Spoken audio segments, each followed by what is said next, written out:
हमारे यहाँ फर्नीचर, पलंग, सिंगारदान, सोफा सेट, अलमारी, dining table, fridge, computer table और दीगर कंपनियों के फर्नीचर दस्तियाब है। एक मरतबा तशरीफ लाकर खिदमत का मौका दे। Proprietor Maulana Shabbir Sahab, deluxe furniture mall and home appliances, fruit market के सामने, माल्टेगिरी रोड, कामठा, नांदेड़।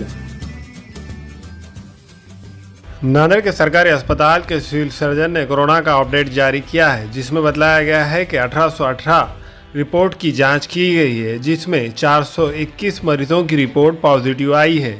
इसी के साथ नांदेड़ में ज़ेरे इलाज मरीजों की तादाद 2220 हो गई है, जबकि 62 मरीज सेहतयाब होकर मकानात को लौट चुके हैं।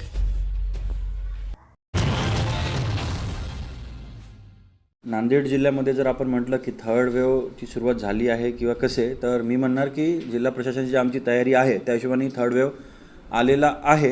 याचं कारण असं की जर तुम्ही 4 दिवसा पहिलेचे रिपोर्ट्स बघितले असेल तर 1 किंवा 2 केसेस यायचे, पण मागच्या 3 दिवसापासून सलग 400च्या वर केसेस येत आहे।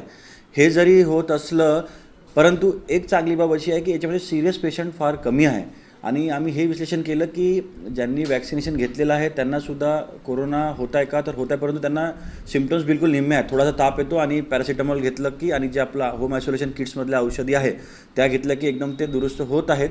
त्यामुळे आणि आम्ही हे जे केसेस आहे याला आम्ही वॅक्सिनेशन किती लोकांचं झालं याचं जर कंपेअर केलं तर जिल्ह्यामध्ये जवळपास 78% पहिला डोस लोकांनी घेतलेला आहे आणि दुसरा डोस जवळपास 44% लोकांनी घेतलेला आहे। आणि त्यामुळे कोविडसाठी जर आपण सेकंड वेव्हमध्ये बघितलं तर ट्रीटमेंट सध्या काहीच नाही। एकमेव जो उपाय आहे तो आहे प्रिव्हेन्शन आणि तो वॅक्सिनेशनच्या माध्यमातला आहे।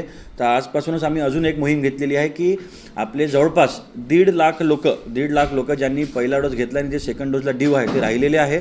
तर आजपासून सलग आम्ही 4 दिवसपर्यंत सोमवारपर्यंत आम्ही मोहीम घेतलेली आहे। आमचे पूर्ण शिक्षकपासून तलाठी, ग्रामसेवक, तहसीलदार, BDO एजंट सगळे आमचे ग्राउंडवर राहून जे 1.5 लाख जे लोक आहे सेकंड डोजला जे पेंडिंग आहे त्यांचा फोन नंबर आमच्याकडे, त्यांना कॉल करून आम्ही सगळ्यांना 4 दिवसामध्ये 1.5-2 लाख लोकांना आम्ही कव्हर करण्याचा आमचा मानस आहे। आणि माझी हेच विनंती आहे सगळ्यांना की सगळ्यांनी स्वतःहून सामोर येऊन की पहिलं लोकांना वाटतं की पहिला डोस घेतात आपण सेफ आहोत, आता सेकंड डोस घ्यायची गरज नाही, हे संभ्रमात राहू नका।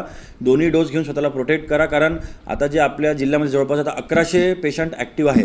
याच्यामध्ये आम्ही ज्यांचं विश्लेषण केलं की ज्या लोकांनी वॅक्सिन घेतलेलं आहे त्यांना कसलाच त्रास नाही आहे आणि ज्या लोकांनी वॅक्सिन घेतलेलं नाही त्यांचा सिटी स्कोर थोडा 5-6 मध्ये येत आहे। त्यामुळे माझी अशी विनंती आहे, वजा सूचनासुद्धा आहे की सगळ्यांनी तात्काळ येऊन वॅक्सिनेशन करून घ्या। आणि आम्हाला हेच कळलं आहे की खूप साऱ्या लोकांनी मुंबई, पुणे ह्याच्यावरून वॅक्सिनेशन घेतलेलं आहे।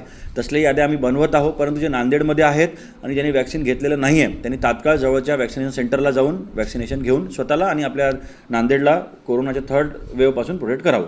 जवळपास आपल्याला 1.5 लाख आकडा आपल्याला देण्यात येत आहे, त्याच्यातलं जवळपास 80,000 पर्यंत आपलं वॅक्सिनेशन झालेलं आहे। मोठ्या प्रमाणावर आपण कॉलेजेस, कोचिंग क्लासमध्ये लावून आपण ते वॅक्सिनेशन आपण त्यांना मोठ्या प्रमाणावर केलेलं आहे। माझी हेच विनंती आहे की आत्ता आपण जरी शाळा बंद असेल पण आपण महानगरपालिकेच्या आणि ग्रामीणमध्ये ZPच्या टीमला सांगितलेलं आहे की तुम्ही शाळेमध्ये कॅम्प ठेवा आणि जवळपासच्या मुलांना बोलवून तिथे वॅक्सिनेशन करा किंवा त्या मुलांच्या जवळच्या जे आहे वॅक्सिनेशन सेंटर तिथून त्यांनी वॅक्सिनेशन करावं। वॅक्सिनेशनसाठी आम्ही भरपूर सारे कॅम्प, जवळपास 300 वॅक्सिनेशन सेंटर आपल्या जिल्ह्यामध्ये कार्यान्वित आहेत, तरी त्यांनीसुद्धा तात्काळ जाऊन, कारण आम्हाला हे लक्षात आलं आहे की छोट्या मुलांना आणि यंग मुलांनासुद्धा कोरोना बाधित होत आहे। त्यामुळेच गव्हर्नमेंटनी रिसर्च करून 15 ते 18 पर्यंतचं वॅक्सिनेशनसाठी अलाउड केलेलं आहे। अस्सलाम वालेकुम, मैं इमरान खान। हमें उम्मीद है कि आपको हमारा चैनल अच्छा लगता होगा। लेटेस्ट न्यूज़ के लिए देखते रहिए नांदेड़ उर्दू न्यूज़, और न्यूज़ के पसंद आने पर लाइक, शेयर और सब्सक्राइब करना ना भूलें।